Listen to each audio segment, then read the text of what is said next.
All right, we are live. NFL Week 13 team preview is live. We have 3 Thanksgiving Day games, a Black Friday game, and I am really looking forward to NFL Week 13. We're going to go ahead and just tweet the link out, and if you were watching after the fact, I recommend go ahead and skipping forward probably a minute and a half per usual. Like I said, I'm just tweeting the link out, and I am also waiting for a couple of people to join the stream. That way we can go and interact with a couple people, and hopefully everybody's having a good day. And like I said, I'm just going to go ahead and tweet the link out that we are live. NFL Week 13 preview. How are we doing, everybody? What's up? How are we doing? All right, NFL Week 13 preview. Boom, we are live. Blazer, hey. Joey, what's up? Yo, what's up? What's good, analysis? How we doing? Glad to finally make one of these. I'm glad you're here as well. Salty Wings and Avenue, another regular in here. How we doing? Thoughts on Jones becoming the Vikings backup? I mean, guys, I'd be lying if I said I think it's not going to be anything less than a Patrick Mahomes type Super Bowl effect. I mean, 3 rings are coming in the next couple of years. And jokes aside, it is going to. I mean, it's just he's a backup quarterback, and I would expect too much for that, but I am excited just with Kevin O'Connell and with the development of in terms of what we've done with Sam Darnold, and hopefully that would have not the same type of impact, but you get what I'm saying. The truth, I am sorry for your loss. I am really sorry for your loss. I don't know what else to say. I'm sorry for your loss, and hopefully the stream takes your mind off that a little bit. But we are live. I like chicken wings as well. I do. Bacon cheesy squash casserole for Thanksgiving. I would enjoy that. But we're going to go ahead and go live. Here we go. Shout out to my guy Mallow for the edits. And the first game we have, Thanksgiving Day, Bears at Lions. The Lions are favored by 10.5 points. The Bears are 4-7. The Lions are 10-1. The Lions are, to me, currently the best team in football. And the Bears are coming off a tough loss against the Vikings, and here's my big thing with this game for Chicago. They are coming off of back-to-back division games. I am already not an advocate for playing 2 division games on a short week, which the Bears are, and they, of course, have played back-to-back division games. I think that already puts the Bears at a disadvantage heading into this game, let alone against, to me, the best team in football. And I know for several years, it was like, oh wow, we have to watch the Lions play again on Thanksgiving, and it would just be hopefully Matt Stafford and hopefully Calvin Johnson make a play, but we are far beyond those days. This is one of the best teams in football, and it's definitely going to be an entertaining game. I think there's going to be a decent amount of points put up. The Lions are 10.5 point favorites, and at this point, I think I would take the Lions by 10.5 or more. The Lions are really similar to a college team where they take care of business. Everybody scores. It almost seems like every game this year that Jahmyr Gibbs and Dave Montgomery have scored. It's going to be a fun game for sure, especially for fantasy owners. I wouldn't be surprised if Jahmyr, David, and Amon-Ra all scored. I know the Bears defense is better under Matt Eberflus than it's been over the past, well, not at the end of 2023, but over the past couple of years. Ultimately, I think the Lions are going to win this game, and I know there is a way where I can put up a poll. Okay, so I have figured out the way where I can put up a poll, but I do think the Lions are going to win this one, and the Bears actually gave the Lions trouble last year. They beat them by double digits at Soldier Field. I think that is worth noting. And that was the most recent time that these teams played.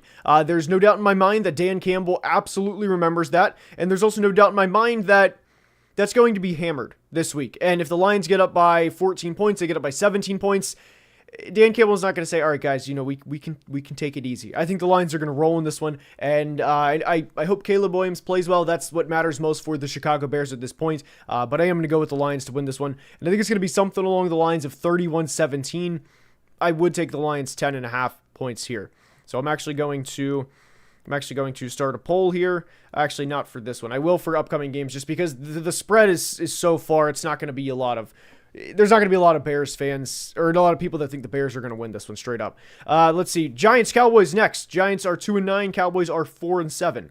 I do want to interact a little bit with the chat here in between games. Zenith, my guy Gannon. Do I think Caleb Williams can put together the Cinderella run of the century and win MVP? I do not. No, sir. Congrats on Daniel Jones. Absolutely. Yeah, congrats on Daniel Jones. Look, we have a guy who won a playoff game. Daniel Jones is he's good. He's a beast. He's awesome. Lions can't win on Thanksgiving. That'll change this year. I want to say I promise. I don't want to say that, but I'd be surprised if it didn't. So Giants and Cowboys. Tommy DeVito was told not to practice this week. So we are getting Drew Lock against Cooper Rush. I think this game is actually going to be close. I don't know in terms of the quality of football, in terms of what people are used to, especially the Giants right now. The Giants look like they have quit on Brian Daboll and Joe Shane, and it doesn't look good. They are coming off of a 30-7 loss, and that was off their bye week. And I know the Daniel Jones incident obviously made a lot of headlines, and rightfully so. Anytime you pay a quarterback $160 million, and then he's your third-string safety, and then you flat-out release him, it's going to draw headlines, especially in New York, the biggest city we have here in America. But it's another thing to look like your team is just done with the season overall, 10 games in. And I think that's what the Giants are. Hopefully Drew Lock can provide a spark. That's going to be the biggest thing that I have to say about this game, is that hopefully Drew Lock can provide somewhat of a spark. I mean, Drew Lock is still playing for the future of his NFL career, so there's no doubt in my mind that you're going to get the absolute best out of Drew Lock in this game. The Cowboys are 4-7. They are coming off of a 34-26 win over the Commanders in what was a pretty boring game up until the final couple minutes within that game. There were 2 special teams touchdowns. I don't think either team here is good. And this is going to be one where I actually do want to start a poll for this one. So I am going to put up a poll here. Giants, Cowboys, pretty simple here in terms of, what you guys need to do. Vote whoever you think is going to win. And I think I'm going to roll with the Cowboys here, just because I really think the Giants are just mentally checked out of the season, but that is where I stand on that. Hey, FA, thoughts on how Caleb's played? I think Caleb's getting better by the week. I don't think it's going to be enough to go into Detroit and win, and that is kind of where I stand on that one. Right now, the Cowboys are winning the poll by a lot. Cooper Rush better than DeVito. Let's see here. The Giants, one of their 2 wins is against the Seahawks. We'll get to the Seahawks in a little bit. As a Cowboys fan, go Giants. Ashton Genty, you are a Dallas Cowboy. I would agree with that at this point. I do think the Cowboys are going to win this game, but it'd be pretty cool to see if we got, the best out of Drew Lock, because, like I said, he's playing for the future of his NFL career. And Drew Lock is starting because, like we said, Tommy DeVito he didn't practice. So let's go ahead and go to the next game here. And we are actually going to go and end the poll. Most people chose the Cowboys over the Giants. So, like I said, if you guys are enjoying, please like the stream. Helps tremendously.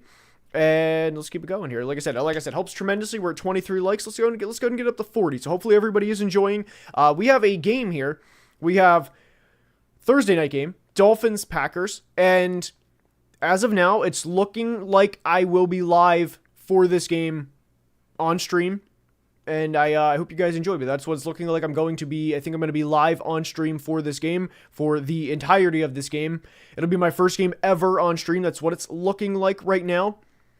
And I'm looking forward to it. So I know a lot of people have been asking for that. A lot of people have been asking for me to stream a game. And I think this is going to be the first one. So we have Dolphins, Packers. Packers are favored by 3.5. And I want to discuss a couple of things here. This is obviously a big game for both teams. I would argue it's a bigger game for the Dolphins than the Packers, mainly because the Dolphins' schedule isn't too difficult, and if they drop one, obviously going from 6 to 7 losses is huge at this point in the year.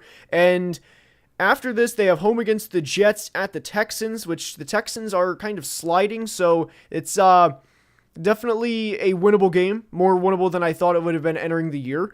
Then they play home against San Francisco, at Cleveland, which is not going to be easy, and then at the Jets to end the year. So I think this game is more of can't lose for Miami than it is for Green Bay, but I'm not going to bet against the Packers, especially with the way that Josh Jacobs and the Packers ran the football this past week. They looked really, really good against the 49ers, and that's going to be a really difficult team to stop on a short week. The Dolphins are top 10 in rushing this year defensively, so that will definitely be something to pay attention to. But the thing is if the Packers can really get the ball, if they can really get the ball moving, they can really start to run the football as we get more and more into the year, that's going to be huge for their postseason success, to be able to go into a Detroit, be able to go into a Philly and run the ball with the season on the line in cold weather in Philly. Obviously, it's not going to be cold weather in Detroit with the game on the line, but you get the point. The Packers this year are third in rushing yards as a team.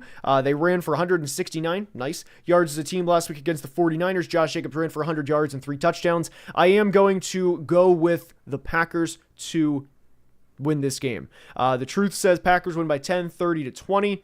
About time I made a stream. Haven't been here in a while. Love the new graphics. Appreciate it. And like I said, I do think the Packers are going to win this one. I think it's going to be a pretty good game, though. And it's also a potential narrative-changing game for the Dolphins, because obviously, as we know, the Dolphins' greatest show on surf with Tua, with Jalen Waddle, with Tyreek, a lot of people think they can't play in the cold.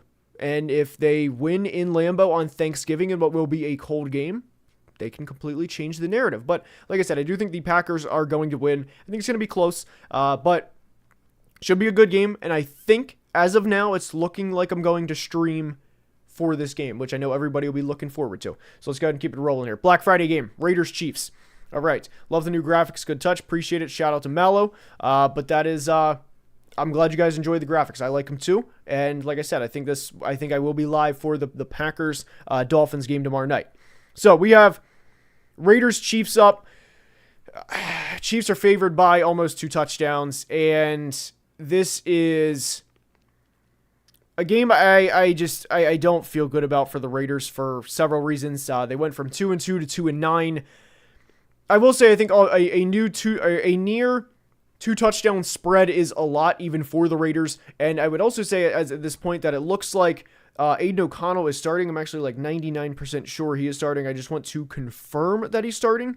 But my point is the Raiders, this is just a point that I go back to, is, okay, per Adam Schefter, Antonio Pierce announced Aiden O'Connell will start Friday against the Chiefs.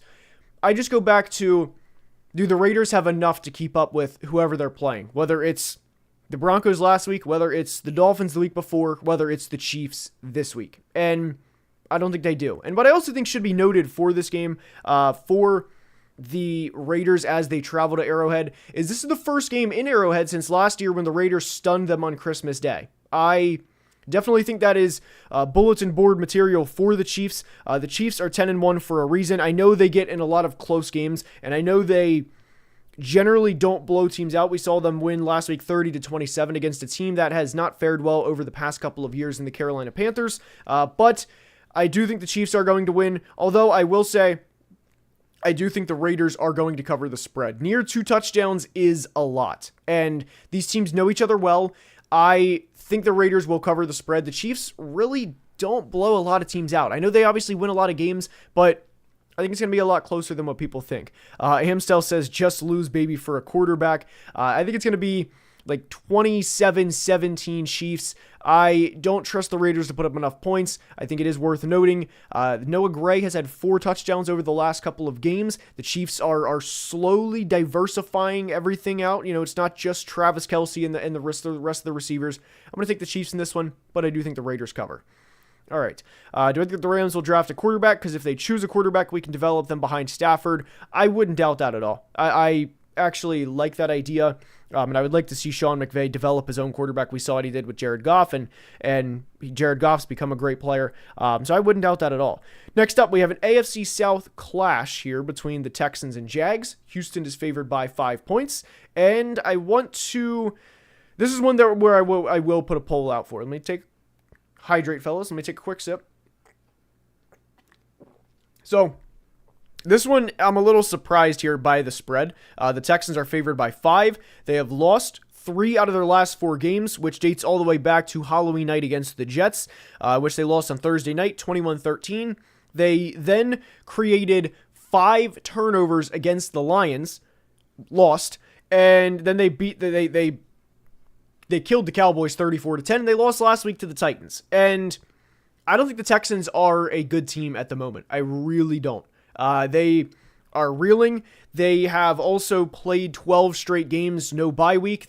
I'm sure that's definitely tolling. But I don't think the Texans should be favored by 5 points in this game. The Jags are coming off a bye.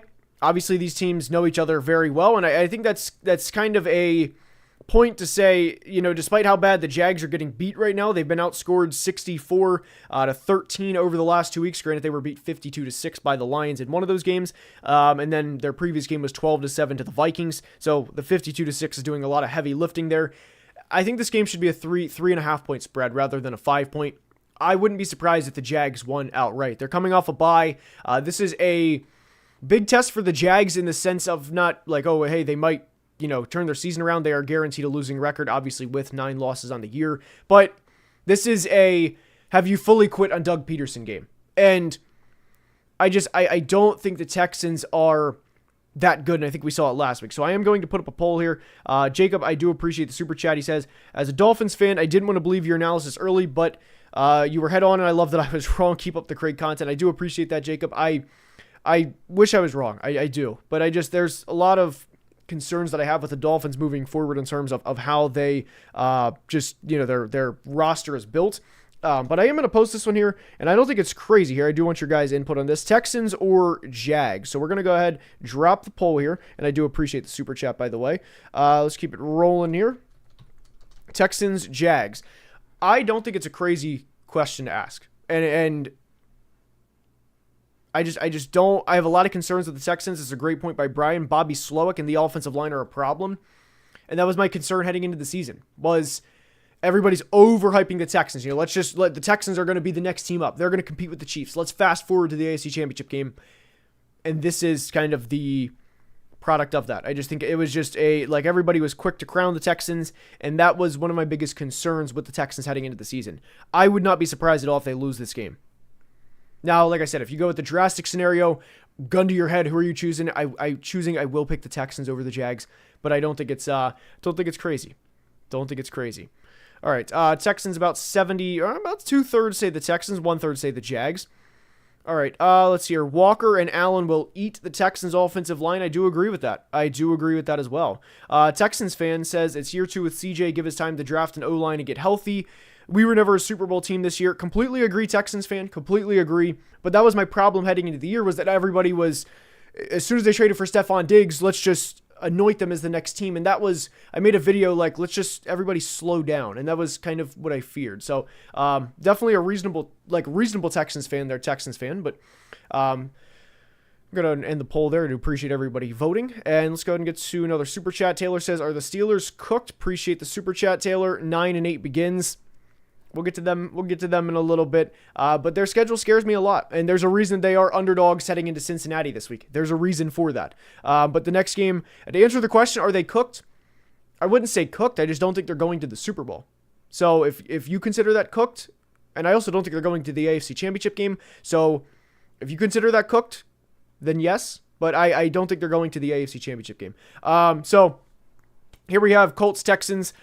This is going to be a game that I'm actually looking forward to seeing how both Anthony Richardson and Drake May perform. This is going to be a fun game to watch for people interested in watching the young quarterbacks. Anthony Richardson last week, I know 11 for 28. It's definitely frustrating at times for the people that just look at the stats. Man, Anthony Richardson threw up another game, 40% completion. He stinks. But it's so frustrating being an Anthony Richardson defender, because I am a big AR fan, to just watch week after week receivers drop passes. Or, I mean, the one Andrew Ogletree touchdown that should have happened was kind of the epitome of the Anthony Richardson experience this year. The Colts are favored by 2.5 points. I think that is a very accurate line for this game. The Patriots, as we know, are not a good football team. There's a reason they're 3-9. Drake May is very much a bright spot in what is just an all-around bad situation. Jalen Polk has underperformed as a second-round pick this year. Javon Baker has also underperformed as a fourth-round pick this year, and I thought both of those guys could come in and have 500 or 600-yard years, and in Jalen Polk's case, I thought it could be a 750-yard receiver. So it's been a very, very underwhelming year for the Patriots, and their top 5 receivers right now are Hunter Henry, Pop Douglas, Austin Hooper, Kayshon Boutte, and Kendrick Bourne. It's not going to get it done. And I know the Colts team isn't exactly great, but ultimately, I think they are a better team than the Patriots, and I am going to take the Colts to win this game. I'm curious to hear what you guys say. Arlen, first super chat, and he has a question. Love your content. Appreciate the super chat, Arlen. Had a draft question for the Vikings. Do you believe they will take a running back in the draft? And if so, who do you believe would be the best fit? Thank you, Skull. So, couple of things off that. I'm going to go ahead and take this off, take the Colts thing off the screen there, and Tennessee, Washington will be next. So the Vikings will absolutely take a running back in the draft. It's going to be just a matter of when. I don't know what round. Obviously, the value is going to play a big part in that, but this is a really, really good running back class. I actually was looking up Ollie Gordon tape last night, the running back from Oklahoma State, and DJ Giddens, the running back from Kansas State. I really sat down, dove into their tape aside from watching them play just on Saturdays, and I liked what I saw from both players. I would prefer the Vikings to draft a player like Ollie Gordon, who is a big, he's a 225-pound back, and I would love for them to draft a player like that, and then also to retain either Aaron Jones or Cam Akers. That way you have a good 1-2 duo next year. I would expect the Vikings to draft anywhere between the 3rd and 5th round, because it's definitely going to be a prioritization for them. So definitely would expect that. Oren, let's see. Oren, also appreciate the super chat. After listening to silly and goofy YouTubers for so long, your logical takes in each video is refreshing. Appreciate that, Oren. Also appreciate the super chat. And I'm trying to see, I'm going to actually just like zoom. I'm going to look over here to the side camera to see what team you are supporting. Looks like Oren's a Lions fan. I had to like go close up on the profile picture, but appreciate the super chat. And let's keep it going here. Sam says, keep up the great work. Saquon is MVP. I don't exactly disagree with that right now, but let's go to Titans Commanders. We'll get to the Eagles in a little bit here.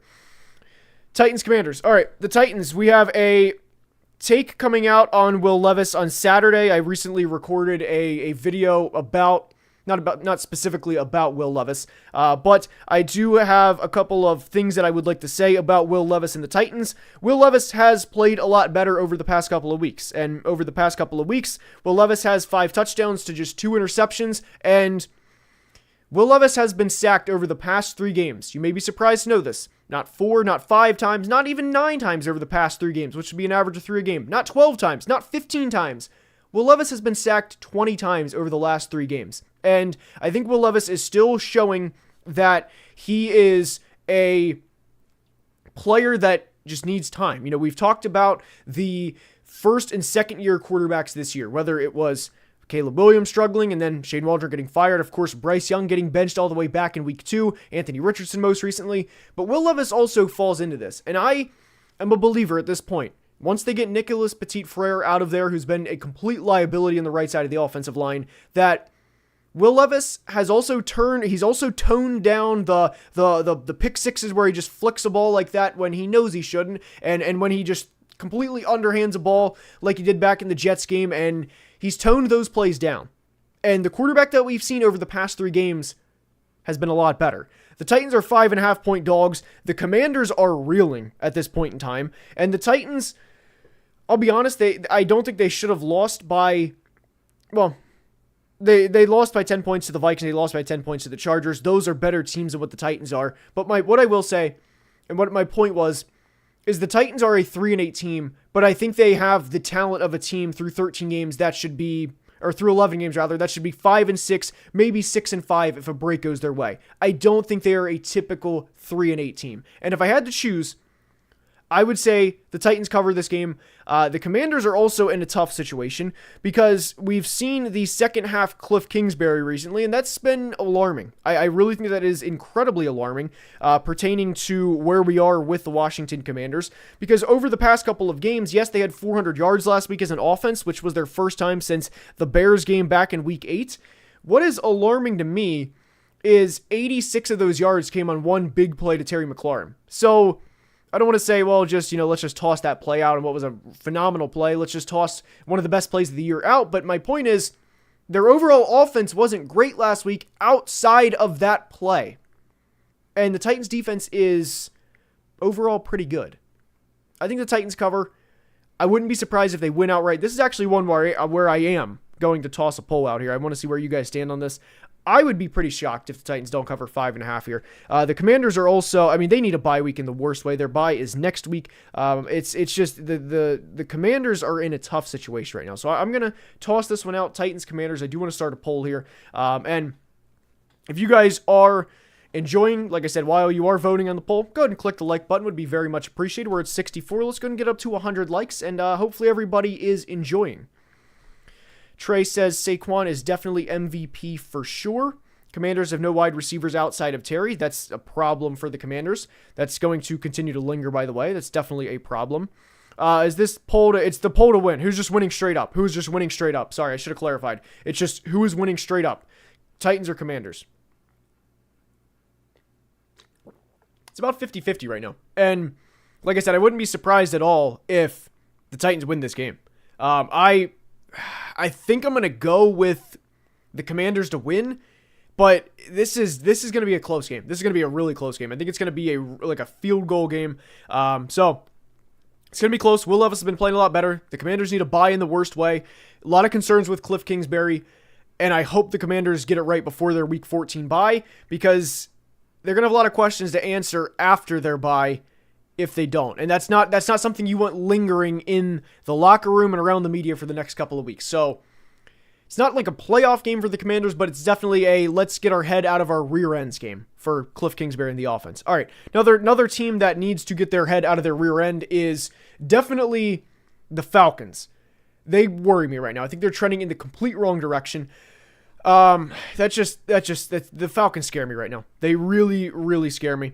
And I want to go ahead and discuss just the trend or the way that the Falcons are going right now, because they are coming off of a bye, and you never know how a team's going to play coming off a bye. Generally, you would think that it's going to be good, but the Falcons are playing a very tough game this week against the Chargers. The Chargers are obviously no slouch with Jim Harbaugh, and not only that, the Falcons over the last two games have been outscored 58-23. A lot of the heavy lifting, of course, is being done by the 38-6 loss against Denver, but to head into a bye against a rookie quarterback in Bo Nix and the Sean Payton Broncos, and you lose by 32 points in a game where nobody showed up, is alarming. And there's a reason the Chargers are favored in this game. The Chargers are coming off of a loss. Generally, just as simple as a point as this is, I'm not going to bet against a Jim Harbaugh team losing twice. I know the Chargers are on a short week. I know the Falcons are coming off a bye week. But I think the Falcons are trending in the wrong direction at the absolute worst time. So I think the Chargers are going to win this game. I think it's going to be close. And I'm going to go ahead and read the super chat here from Taylor. All right, the Steelers aren't cooked. Here's my question. What did the Steelers do? We're 9-8 to 10-7, and hell, and we can't escape. We need to win something or reset. I cannot take this anymore. Oh, Taylor, that's a tough situation because it's been that way for the past couple of years. The thing is, do you make a trade like a Russell Wilson type trade for, I don't even know what quarterback that would be at this point. I mean, they tried selecting a quarterback in the first round. They still won 9 games, even despite Kenny Pickett being a draft bust. They've tried everything. So for the Steelers at this point, they're just on the edge of being a good team, but are they going into a Buffalo or a Kansas City and winning? I don't think so. And that's been my whole thing. I made a video that was a little loud, I might say. I made a video a couple of weeks ago about the Steelers being done. And I've had a couple people come back and say, you're an idiot. They're 8-2 and, all that. But my point is I don't think they're going to win the Super Bowl. And I know a lot of Steelers fans don't think they're going to win the Super Bowl. So in terms of what they would do, it's easy for me to say, but I would either make an all-in trade or just trade pieces away. Pick one or the other. And that would be if I were the GM. Obviously, it's a lot easier for me to say that when I don't have any money invested. And that's the big thing to remember is the owners have so many millions of dollars invested that they want results. They don't want to hear, hey, we're going to go 4-13 one year and next year will be good. Nobody wants to hear that, especially when you have $150 million invested. So it's a lot easier said than done.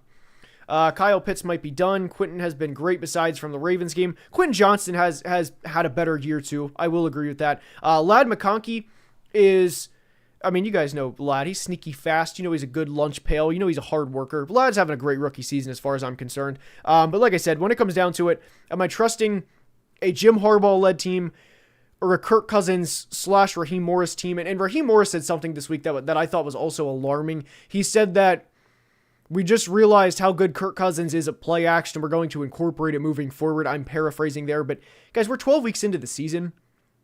What? That's just one I don't understand. Like, I mean, Kirk's a really good play action quarterback. I know he had the Achilles injury last year, but to say that in December or entering the month of December is pretty alarming. And like I said, I generally wouldn't bet against the Chargers losing 2 games in a row. I know they did earlier in the year to the Steelers and Chiefs. They were banged up in both of those games. I don't think it's going to happen again. And they also play the Chiefs next week, so I don't think the Chargers would lose 3 in a row. So I'm going to go with the Chargers to win this game. All right, we have a good game here. Skull Vikings and Roll Tide from Germany. That is pretty cool, Tobias. I'm glad you're enjoying across the pond, and that's pretty humbling to hear. Excited for the live stream tomorrow. Pretty sure it is. Pretty sure it's going to happen. But yeah, we'll see. We'll see. Chargers lost to the Ravens due to lack of receiving core and couldn't keep up. They looked fine. I agree with that. Running the ball is their main identity. Let's keep it rolling here. Cousins been a QB for a decade plus. How do you only notice that? That was kind of where I was with that one. So we have the Seahawks and Jets, and this is a game where I look at and say, okay, let's look at the New York Jets.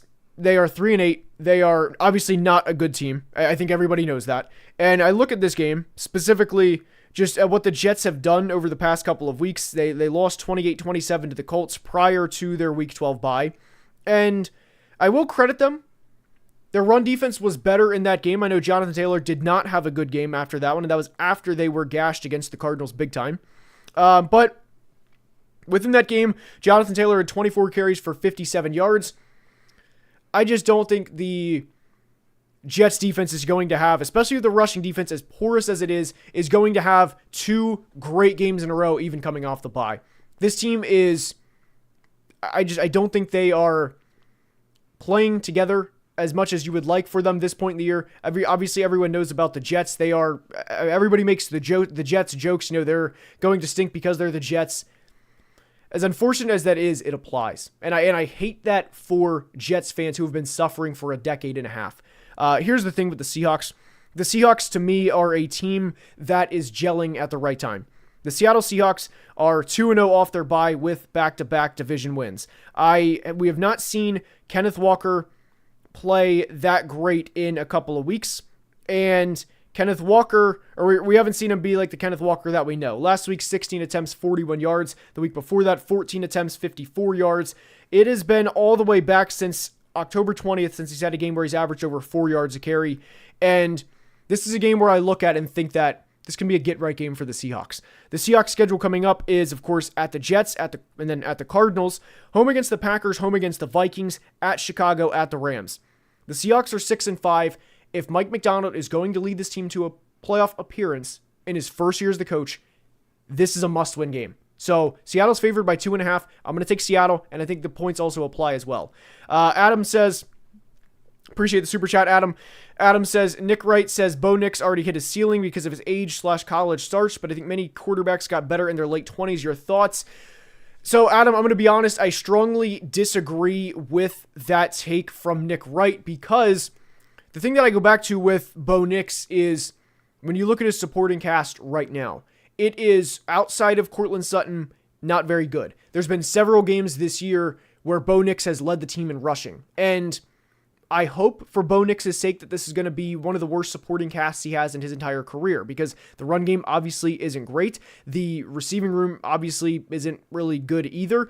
They selected Marvin Mims in the top 65 picks last year. That didn't exactly work out. I want to actually pull up the Broncos leading receivers right now because this is a take that I disagree with. I think Bo Nix is fine. I think he's going to continue to be a good player as long as they keep everybody intact along the offensive line. But the leading receivers right now are Courtland Sutton, Devon Vallée, L.J. Humphrey, Javonte Williams, and Troy Franklin. I hope Troy gets better, but that's a take that I'm going to disagree with. So hopefully that answered your question, Adam, but I disagree with that. Just waiting for Bro to say he thinks the Panthers are going to lose. we'll get to that game. We will get to that game in a second. But right now we have Cardinals Vikings. Vikings are favored by 3.5. The Vikings are 9-2. I do think Kevin O'Connell is firmly in the Coach of the Year discussion, and I don't know how you wouldn't. I don't know how you can't think that Kevin O'Connell wouldn't be in the Coach of the Year discussion. I mean, heading into the year, if you would have said, "Hey, the Vikings are going to be 9-2, they're going to beat the Texans by 27 points, they're going to beat the 49ers, they're going to beat the Packers in Green Bay.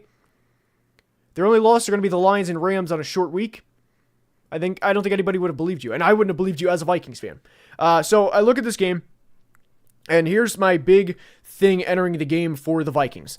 Obviously, Sam Darnold has had a couple of games this year where the turnovers are egregious. The Jacksonville game in particular was awful with the turnovers. There were 3 turnovers in Jacksonville territory. Minnesota was very lucky to escape that game with a win. But when I look at the Cardinals here, they put up 6 points last week, and that was off their bye. I think that is concerning for the Cardinals. And they only had 49 yards rushing, and that was after rushing for 360 combined yards in the previous 2 games against the Bears and Jets. Now, the Cardinals are a team that wants to run the football. And in fact, the Cardinals have the 6th most rushing yards in the NFL this year, and they're 3rd in yards per carry. This is very much going to be an unstoppable force against an immovable object, as the Vikings' rushing defense is currently top 2 in every category. They're 1st in rushing attempts against, 1st in rushing yards allowed, 1st in rushing touchdowns against, and 2nd in yards per carry allowed.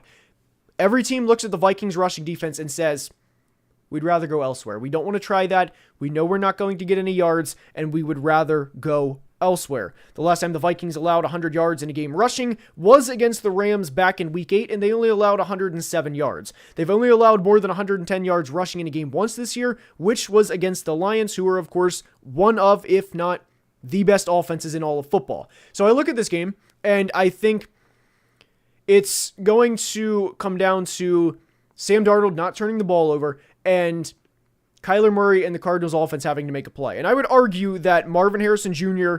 has been disappointing this year. He only has 3 games above 55 receiving yards. Yes, the splashes have been there, and when they've been there, they've been there. But I have a lot of not concerns, that's not the right word. I've just been frustrated with the Marvin Harrison Jr. situation this year, just all around. This is definitely a game where Marvin Harrison can explode. He's a very good receiver. He is just they just haven't been able to connect, which is frustrating because he has 66 targets on the year and only has 36 receptions. But I look at this game, and I think the Vikings are a little bit better of a team. I think they're a little further along competing than where the Cardinals are. And I know the Cardinals are having a good year. I really like their long-term plan. I think their long-term plan is going to work out, which is very much going to be a pound the football, pound the rock, kick rear ends, and take names later.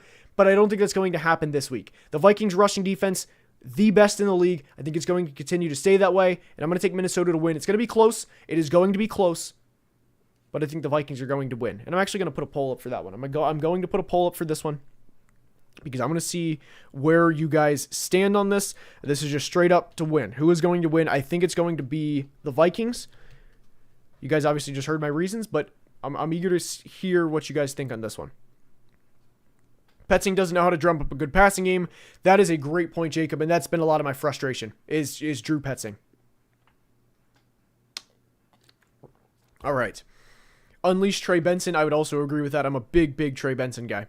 Big Trey Benson guy. All right. Let's see here. Bo's arm will be much better in 5 years. I don't know if that's the case, but not close. Vikings, especially if Daniel Jones starts. That would be pretty cool, man. Daniel Jones comes in on a Wednesday and then destroys on Sunday. But let's go ahead and go to Steelers Bengals. All right, here we go. This is definitely going to be a one to pay attention to, for sure. This is going to be a game I'm very much looking forward to. There's a lot of good games this week, by the way. A lot of good games this week. And if you guys are enjoying, like I said, please drop a like. Would be very much appreciated. It's going to get up to 125. Would be very much appreciated. And let's keep it going here. All right. Steelers, Bengals. So, the Pittsburgh Steelers are coming off of a mini bye as they lost to the Browns last Thursday. 24-19 was a pretty frustrating loss. There were just a couple of mental mistakes in that game. The timeout in the second half was not good for Mike Tomlin. And I also had a lot of questions about the fade to Cordero Patterson on the 2-point conversion. That was one I will never understand why that was the play call. But this is a game that I look at for the Steelers and Bengals, and I'll just say this. There is a reason why the Bengals are favored by 2.5 points, and I am eager to see what the chat says on this one. Texans fans says Joe Burrow is having one of the best seasons of his career, same with Jamar. This is also worth noting that linebacker Jermaine Pratt guaranteed a victory in this game for the Bengals. The Bengals' playoff chances. Now, we've been saying this all year long, that they lose one more, they're done. They lose one more, they're done. This started really all the way back after they lost to the Chiefs, that, all right, they're 0-2, and, they can't lose to the Commanders at home on Monday night. And Jaden Daniels has one of the best games of the season from any quarterback, and they lose. Then they win the following week in Carolina. Then they lose a heartbreaker in overtime to the Ravens to fall to 1-4. They won 2 games in a row against the Giants and Browns, then played the Eagles and fell to 3-5. Not surprisingly, they beat the Raiders, and now they've dropped back-to-back games against the Ravens and Chargers, both on the road. And now they sit at 4-7. This game is very much a playoff game for the Bengals. They're coming off a bye. They know their season is on the line. And after this game, the Bengals' schedule is, I don't want to say easy, because no NFL game is easy. I don't care if it's, I'm not going to say a team, but the best team against the worst team, it's not easy. These are all professional football players. They are all the top 1% of 1% from where they came from. They are the best in their county, right? Like, you think of the best player in your county, that's all of these guys on the field. So no game is easy.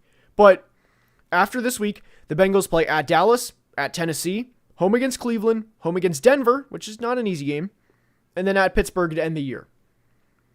The Bengals cannot afford to drop this game and potentially have 8 losses, especially with the Broncos, especially with the Chargers, and especially with the Ravens and Steelers. And because it is now hell or high water for the Cincinnati Bengals, I think the Bengals are going to win this game. That is where I stand on this one, and that is, I think the Bengals are going to win. Now, it's going to be close. I don't want it to be like, oh, the Bengals are going to win by 17 points. I'm not saying that at all, but I'm going to pick the Bengals to win. I'm curious to hear what you guys say on that. Which teams are playing for a Super Bowl at this point? In terms of like which teams can win, if you're asking which teams that can actually like win the Super Bowl right now, out of, I would say the Eagles, Lions, Chiefs, Bills, and Ravens are the 5 that I would say. If I had to say like pick 5 teams, one's going to win a Super Bowl, I would say those guys. Or I would say those 5 teams if I had to pick. So that is who I would roll with. All right, so I think the Bengals are going to win. Sammy, longtime supporter. Sammy is a longtime supporter. He says Steelers will beat the Bengals and Browns again. We'll see. All right, so let's go to the next game, and this is a game I'm also looking forward to. 4:00 game. There's 3 4:00 games this week. 3:00 if you're in Central. I'm in the Eastern time zone, of course. You guys know that. But here we have Bucks Panthers. Obviously, for the loyal supporters, you guys obviously know that the running joke is that I'm a Bucks hater. But the Bucks last week, they won 30-7, and Tampa is 5-6 on the year, and they absolutely thumped the Giants off their bye week. But I don't think it's going to be an easy win over the Panthers this week. And to be honest, I was kind of surprised by the 6-point spread. I thought it would be 3.5 or 4 points. I think Carolina is playing much, much, much better football. And we especially saw that last week. The Panthers last week, 30-27 loss to the Chiefs. And look, I know nobody wants to hear about moral victories, but guys, did anybody think the Panthers were going to take the Chiefs down to the wire? I mean, that was off their bye week. Bryce Young, phenomenal last week. He was awesome to watch. This is a division game. This is the first time these teams are matching up this year. Generally, I do think division games are close. I think the Bucks will win. I think it's going to be pretty close because, like we said earlier with a couple of teams, the Bucks' playoff chances are alive. I'm not going to bet against the Bucks against the Panthers. I think the Bucks will win. I think the Panthers will cover. It's going to be a close game. But the Panthers have absolutely been playing better. And like I said, Bryce Young last week was phenomenal, which was just extremely encouraging to see. Jonathan Brooks did not get the ball much in that game. He will, I would imagine, just slowly work in. And within that game last week for the Panthers. Chuba Hubbard had over 50 yards rushing. He had a touchdown. But the thing is, we saw David Moore had over 80 yards receiving. Adam Thielen had a big 30-plus yard catch. So did Xavier Legette. And there were a couple throws from Bryce where he looked like peak Alabama Bryce Young. And that was encouraging to see. So I hope Bryce Young is bouncing back. I really hope he is. I'm going to go with the Bucs to win this one. But I think it's going to be a pretty close game. I think I'm going to go with Tampa 24-20, and I do think the Panthers cover. Let's go ahead and go to Rams-Saints. And this is one last week where I have to be honest, guys. I don't know where to firmly stand on this game, because the Rams to me are a team that, you look at this, you look at the Rams, and 1 week they'll beat the Seahawks 26-20. The next week, their offensive line plays terrible against the Dolphins. Chop Robinson, a rookie from Penn State, has a big breakout game. Then they beat the Patriots, who are not a good team. And then last week, they get absolutely killed by the Eagles at home, and Saquon has one of the best running games we've seen over the past couple of years. So, with the Rams in this game, I mean, guys, this is a playoff game for the Rams. And when you look at the rest of their schedule, at New Orleans, home against Buffalo, at San Francisco, at the Jets, home against the Cardinals, and home against the Seahawks. 3 of their 6 remaining games are division games. It's not an easy final stretch for the Rams. And this is a playoff game for the Rams. I know if they lose and the Cardinals or Seahawks win, they would be 2 games back, but and their season wouldn't technically be over. But I don't like where the Rams are. And the Saints also have a little bit of momentum because they won both of their games before the bye week. Now, they're coming off the bye. Everything is loose in the Saints locker room right now. They're all loose. They're having a good time. Hey, not necessarily a good time because they're still 4-7, but there's no pressure like there was with a head coach about to get fired, knowing he's about to get fired. So everybody's loose. Everybody can play their best football. I think the Saints' game plan should be to run the ball with Alvin Kamara and Taysom Hill until the Rams prove they can stop you. That, as simple as that is, that should be the game plan. And the Rams, to give you an idea of where they are in terms of rushing defense. Now, last week is obviously going to skew the data a lot because they allowed over 300 yards on the ground. But the Rams this year have allowed the 28th most rushing yards, and they've allowed the 21st highest yards per carry. And they've also had the 28th rushing attempts against, which means teams are more willing to run the football against them. I have to be honest, I think I'm going to go with the Saints in this one. That might be a crazy thought, but I think I'm going to go with the Rams in this one. And Silvala said Taysom football time. ML Jelly said Rams win. Somebody said Dorian said mid-off. Rams usually beat the messy team, not to mention Lattimore is gone. Hope you have the Rams receiver in fantasy. Rams defense didn't look good. This is one game I think all week where I don't know who's going to win. I don't know. I look back and I think, am I going to trust Rizzy or Sean McVay? I would trust Sean McVay. I think I'm just going to go with New Orleans to win this one, though, because they're going to pound the rock. But it also wouldn't surprise me at the Rams because it's a playoff game for them. I'm ultimately going to go with the Saints, though, and just trust that they're going to pound the rock. Now, this right here, game of the week. Game of the week. Eagles-Ravens. Eagles-Ravens. Here we go. This is just an all-around awesome game. Lamar Jackson, Jalen Hurts, Derrick Henry, Saquon Barkley, A.J. Brown, Zay Flowers. I am looking forward to this game. The Ravens are favored by 3 points. The Ravens are coming off of a win over the Chargers, and the Eagles are coming off of a win over the Rams. Both teams traveled home from the West Coast earlier this week. This is definitely going to be one we put up a poll for. I'm going to go ahead and just put it up now and see what you guys think. The reality for me, or the thing that I look at for this entering this game, is the Eagles' offense, when they are clicking, is one of the best offenses in the league. And I think because of the success that the Lions have had this year, that a lot of people are not focusing on the Eagles kind of as much as they should. And we're starting to see it now. Over the past 3 games, the Eagles have put up over the past 4 games, we'll go 5 games. The Eagles have put up 26 or more points in all 5 of the games. They've put up 34 or more points in 3 of the last 5 games. and they've had over 430 yards of offense in 3 of their last 5 games. The one thing that I will say about the Ravens that will not go in favor of the Eagles at all is because the Ravens don't play the NFC a lot of NFC teams are not used to, as simple as this idea is, they're not used to the ground Lamar covers. They're not used to Lamar just running all across the field and having defenses gassed by the middle of the second quarter, to which the Ravens capitalize in the second half of games. But I think it's a little different with the Eagles because they have Jalen Hurts and because they have Saquon Barkley and because they go against that every day in practice. So I think if there's a team prepared for this and prepared for the Ravens, I think it's the Philadelphia Eagles. The Eagles, like we said, coming off a big win against the Rams. And I honestly think the Eagles are a more talented team all around than the Ravens are. Yes, the Ravens, of course, have Derrick Henry and Lamar Jackson. But when you break it down and when you think about this game, that it's going to be won in the trenches, I personally trust the Eagles' offensive line more than I trust the Ravens' defense with what we've seen this year. The Ravens' defense this year, 23rd in points allowed, 24th in yards allowed. Vic Fangio clearly still has it, and the improvements that Vic Fangio has made with the Eagles' defense throughout the year has been noticeable. And I'm going to pick the Eagles to win this game, and that's where the chat is leaning as well. So we're going with the dogs.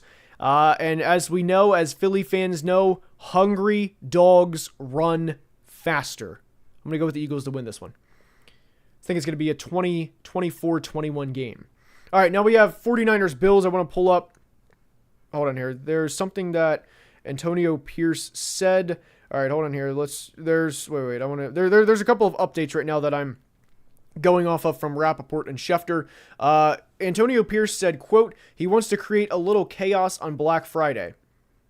And he said, let's call a spade, the best team in football against the worst team in football. That's interesting. But there is one thing that I wanted to read from Adam Schefter. Fred Warner will play his 9th consecutive game Sunday night with a fractured ankle. That's insane. That's actually, that's unfathomable. But 49ers quarterback Brock Purdy limited at practice today. We're recording this Wednesday. Nick Bosa, Trent Williams will not practice today.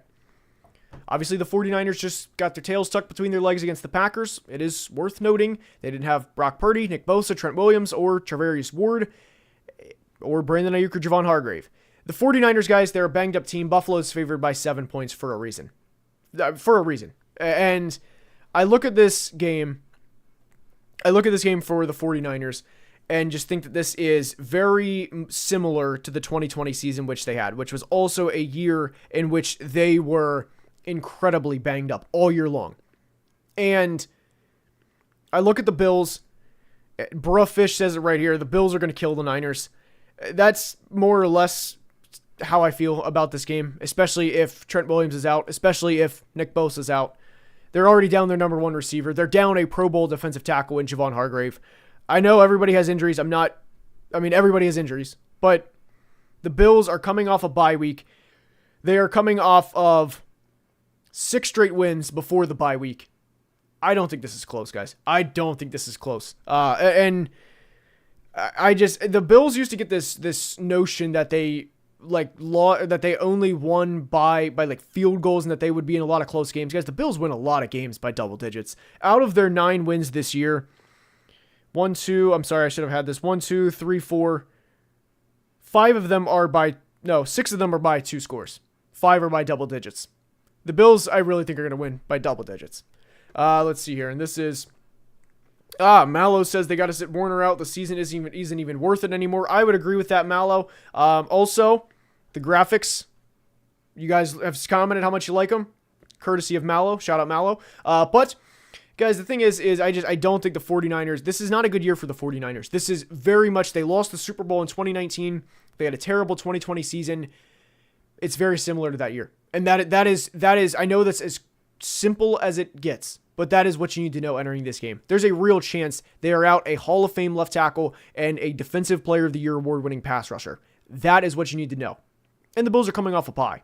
And the 49ers just got beat by 28 points. Buffalo rolls. I'm going to say by double digits. I really think Buffalo wins this game. And let's see here. Cole is in here.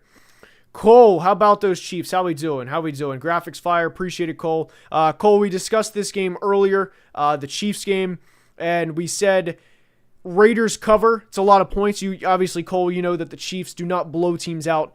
Obviously, last week's a good example. But I think the Raiders cover. Division games generally closer. Raiders also beat the Chiefs last year at Arrowhead, but I think the Raiders cover, Chiefs win. But now we have a pretty entertaining game on Monday night. We have Jameis Winston versus Bo Nix, one I'm definitely looking forward to. The Broncos are favored by 6.5, and the Broncos last week beat the Raiders 29-19. The Browns, of course, beat the Steelers 24-19 on Thursday, and the Broncos are in a position where they can sneak into the postseason. And if you look at the Broncos schedule here, they play this game on Monday night, then they have a bye, and they can easily improve to 8-5. And off their bye, they play home against the Colts, at the Chargers, at the Bengals, and home against the Chiefs. So when you look at this game for the Broncos, this is my big, like my just takeaway entering, or my thoughts entering the game. The Broncos' last 3 games in particular are incredibly difficult, and I'll repeat them. At Chargers, at Cincinnati, home against the Chiefs. They can't afford to drop a game against the 3-8 Browns. I don't think they're going to. I don't think they're going to drop this game. I definitely think it's going to be an entertaining game. I do think Jameis Winston is one of my favorite quarterbacks to watch by far. He's awesome to watch. And he is, everybody knows the Jameis personality. He's just a very fun player to watch. I don't think the Browns are going to go into Denver and win. Jameis is also very prone to turning the football over. We, of course, know that. He had 30 interceptions back in 2019. Jameis is probably going to throw an interception against this defense, if not 2. And I think it's going to be lower scoring. I do think the Browns will cover the 6.5 points. And I think it's going to be something along the lines of 17-13, 20-14, 20-17, somewhere in there. I think it's going to be low scoring, but I do think Denver will win to improve to 8-5. Curious to see what you guys think of that one. But that is where I stand on that. All right, let's see here. This is the MNF game. Good Lord. Hey, look, Browns, Broncos. It's gonna be an entertaining game. No matter what you say, it's gonna be an entertaining game. I think the Browns would be willing to trade David and Njoku. Maybe this offseason. But if you guys enjoyed, we're gonna of course stick around. Please, like I said, drop a like. We're at 131. Let's go ahead and get up to 150. So appreciate everyone being in here. Let's go ahead and get up to 150. Cole is in the chat. Chiefs fan talking about the refs, and that's there we go. Everyone knows Cole cries about the refs. That's a classic. Love the Chiefs getting all the calls. Notion there. Jameis is going to throw a pick or a touchdown. No in between. That is, yeah. Jameis is 3 passing touchdowns or 3 picks. Take your choice. And against the no-fly zone Broncos, I think the Broncos defense is going to prevail. So that is where I stand on that. I think the Broncos are going to win. All right. Do you think the Raiders can upset the Chiefs like they did Christmas last year with AOC? I don't this year specifically, just because of how hard it is to win back-to-back games in Arrowhead against the Chiefs. I know the Bills have technically done that. I would be surprised. I would be surprised because I think that's very much bulletin board material. Let's see here. Hawkeye Williams says, I'm going to the Eagles-Ravens game. You should come down for the game of the week. I would love to, and I appreciate the offer, but I have the weekly recap to do. But if you are going, like I said, I'm going to go ahead and comment something here. If you are going, use the Game Time app. If anybody, like I said, if anybody goes to NFL games during the week and you do not have tickets, I recommend using the Game Time app, and you can use promo code analysis for $20 off your first purchase. I'm actually going to comment that now. So I'm going to go ahead and just comment that in the link now. But yeah, like I said, if you guys go to any of the games, definitely use the Game Time app, promo code analysis. All right, you just got to believe hard enough in your team will win. As a Vikings fan, I've done that a lot of times. Hasn't worked out in my favor, unfortunately, but I do agree with the general stance of that. Let's keep it going here. Promo code analysis for Game Time if you are going to a game. As a Raiders fan, 2 words: Shedeur Sanders. I think that is what has to be like believed for what the belief for the Raiders fans has to be right now. All right. Let's see. I thought it was Jaden Daniels at first, but I would say Bo Nix rookie of the year. I would say so as well at this point. Somebody said best Thanksgiving side. And who was that? Alex Parker asked that. Okay, by far. First off, comment your best Thanksgiving side because there is one clearly like superior to all Thanksgiving sides. So right now, because we are recording this the day before Thanksgiving, like I said, please comment your favorite Thanksgiving side. But there is one far and away that is above all, and it's not close. It is not close. I'm eager to hear what you guys say. Mallow, it is definitely not cranberry sauce. We actually don't even have cranberry sauce in my household for Thanksgiving. I don't know how hot of a take that is or how common cranberry sauce is. We don't have it here. But far and away, the best Thanksgiving side, I'm actually going to comment it here. It is not close, and this may be the way that my mom does it, but shout out my mom. She's awesome. It is not close. It is sweet potato casserole, not even close. Shout out Texans fan for commenting that. He had it before I typed it. It is sweet potato casserole. It is not close. My mom puts little pecans on top. It is just, chef's kiss. It is just an awesome side. You know, you get the extra sugar in with the sweet potatoes, make it a little more sweet than the pecans on top, a little crunch. Just a perfect side. I love. Okay, Ethan said beer has the best Thanksgiving side. No. I don't drink, but I don't exactly think beer is a side for Thanksgiving, although that did make me laugh. I'm not going to lie. No cranberry, unsubbed. Sorry to hear that, Ben, but we do not have cranberry here.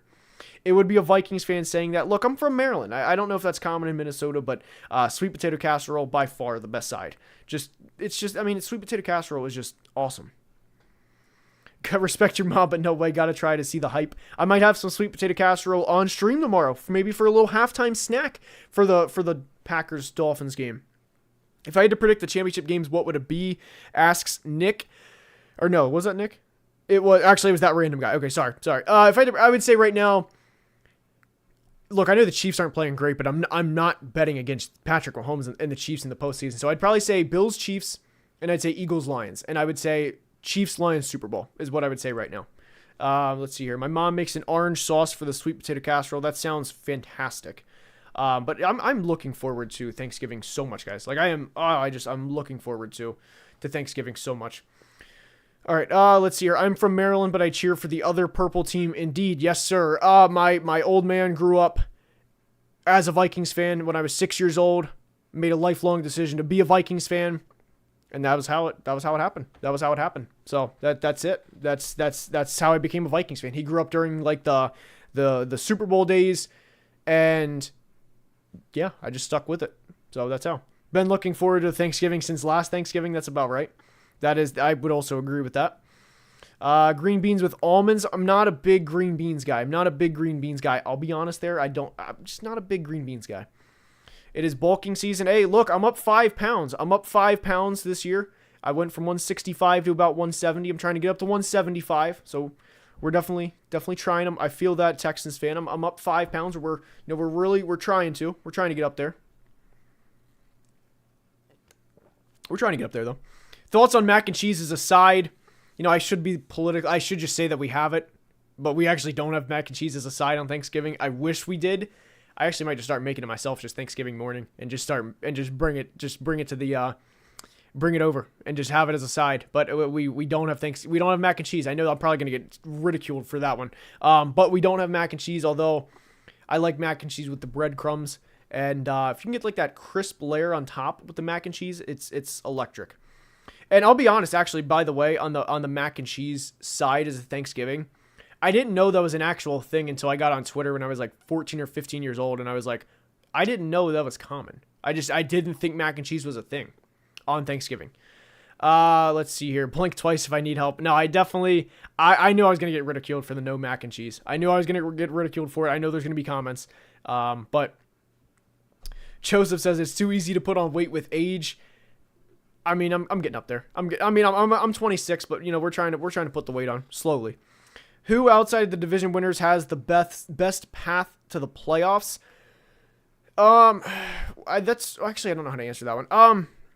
I would say, I feel like the Vikings, because they're already 9-2. They're not going to win the division because of the Lions. So I feel like the Vikings would probably have the best path just to get there. But that's if a non-biased answer, Green Bay is also another one because they're already 8-3. I would say them. Am I streaming tomorrow? That is the plan. That is the plan tomorrow. That is the plan. Thoughts on the Bengals situation? It's tough because, I mean, I would pay T. Higgins. But it's not my money, but I would definitely pay T. Higgins and just get that over with. Just pay him and have Jamar, and of course pay Jamar. So have the big three and try and build from there. But letting everybody walk over the past several years that they have is frustrating.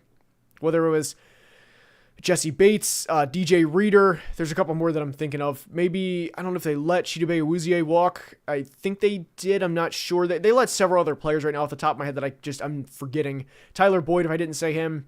They just let several players walk that they probably shouldn't have. And when you can't hit on your draft picks as consistently as you can in Madden, it's not an easy situation to rebuild. So the Bengals rather, they're in a tough situation. But they're obviously in a Super Bowl window with Joe Burrow and with Jamar Chase for the next several years. So hit your draft picks and capitalize and try and improve the defense as much as you can. That's what I would say about that. Do I like the Daniel Jones signing behind Darnold? Absolutely. Absolutely. It is hard to get upset about a backup quarterback, especially with the experience that Daniel Jones has. So I'm not going to, scream about that and just act like it's the entire end of the year because, they signed Daniel Jones, good or bad. I think it's a good signing personally, especially with Kevin O'Connell. Especially with Kevin O'Connell as the team's quarterback, or as the team's head coach rather. All right, James Houston was claimed by the Browns. He was released by the Lions earlier this week, but that will actually wrap up today's stream. So hopefully you guys enjoyed. We will be live. Right? Well, actually, I don't want to.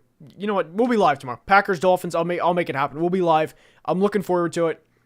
I will have the game on here, and like I said, hopefully you guys enjoy. And I'm looking forward to it. It'll be my first game live streaming.